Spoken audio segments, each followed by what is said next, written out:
4টা প্রশ্নের 3.5টা আপনারা মানেন, আধাটা মানেন না। কিন্তু বাংলাদেশের 70% জনগণ ওই 4টা পক্ষ প্রশ্নকে মেনেই গণভোটকে জয়ী করেছে। আওয়ামী লীগের শাসন থেকে মুক্তি লাভ করা, 2, আওয়ামী লীগ যে কায়দায় শাসন করেছে সেই কায়দার শাসন থেকে বাংলাদেশ রাষ্ট্রটিকে মুক্ত করা। এবং সে কারণে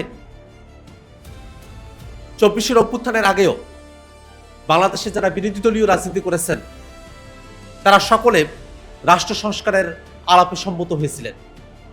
সেই আলাপটা তখন বিএনপিও করেছিল, বর্তমান সরকারি দল। তারা তখন 31 দফার প্রসঙ্গ নিয়ে আসে, নানা দফার মধ্য দিয়ে তারাও জনগণকে এটা বুঝিয়েছিল যে আওয়ামী লীগের শাসন থেকে অবসান এবং আওয়ামী কায়দা কানুনের যে শাসন, অর্থাৎ একটা ফ্যাসিবাদী রাষ্ট্র ব্যবস্থা, সেখান থেকে উত্তরণের জন্য তারা কাজ করছেন। আমরা সকলে মিলে 24 অভ্যুত্থানে আমরা সামিল হলাম। আমাদের কত ভাই জীবন দিলেন, কত মানুষ রক্ত ঝরালো, যার মধ্য দিয়ে একটা নতুন বাংলাদেশের স্বপ্ন আমরা দেখেছিলাম।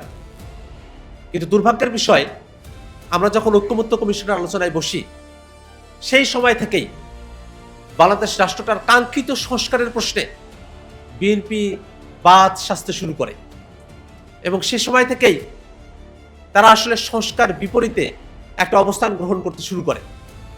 তারা মুখে বলছে সংস্কার, কিন্তু তাদের কাজে করবে সংস্কারের পক্ষে তাদের অবস্থান ছিল না। তারা গণভোটে হ্যাঁর পক্ষে অবস্থান নিয়েছে, কিন্তু সত্যিকার অর্থে তারা মন থেকে গণভোটের পক্ষে ছিল না। আমরা দেখলাম সংসদের বক্তৃতায় তারা বলছেন যে গণভোটের 4টা প্রশ্নের 3.5টা তারা মানেন, আধাটা তারা মানেন না। আমরা তাদেরকে বলতে চাই, 4টা প্রশ্নের 3.5টা আপনারা মানেন, আধাটা মানেন না। কিন্তু বাংলাদেশের 70% জনগণ ওই 4টা পক্ষ প্রশ্নকে মেনেই গণভোটকে জয়ী করেছে। অতএব জনগণের যে রায়, তার বাইরে এসে আপনি আধাটা মানবেন না, সেটা হওয়ার আর কোনো সুযোগ নেই।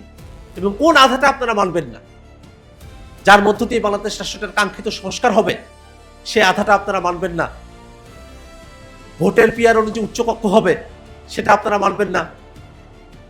জুডিশিয়ারি সেখানে স্বাধীনভাবে কার্যক্রমগুলো পরিচালিত হবে, বিচারপতি যারা নিয়োগ হবে একটা ফেয়ার সিস্টেমের মধ্য দিয়ে বিচারপতি নিয়োগ হবে, সেটা আপনারা মানবেন না। তত্ত্বাবধায়ক সরকারের নতুন একটা ফর্মুলা, যেখানে সরকারি দল বিরোধী দল সকলের একটা অংশগ্রহণ থাকবে সেই নিয়োগের সময়টাতে, সেটা আপনারা মানবেন না।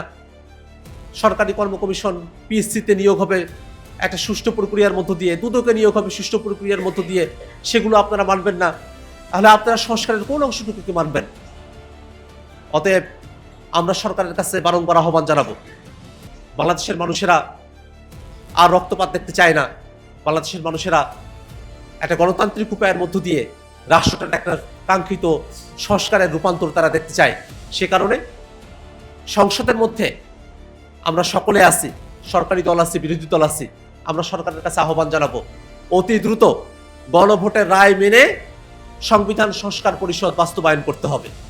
পাশাপাশি এই জুলাইয়ের মাসে আমরা সরকারের কাছে একটা বিনীত কণ্ঠে আহ্বান জানাতে চাই, যদি জুলাই না হতো তাহলে আমরা সকলে মিলে এখনো পর্যন্ত ফিজিক্যাল বাদের জাতাকলে আমরা পিষ্ট হতে থাকতাম।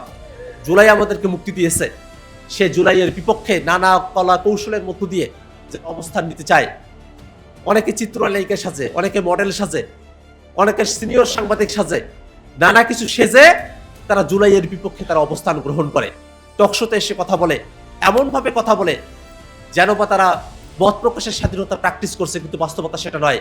তারা জুলাইয়ের বিপক্ষে নানাভাবে বাংলাদেশকে পিছিয়ে তোলার তারা চেষ্টা করছে।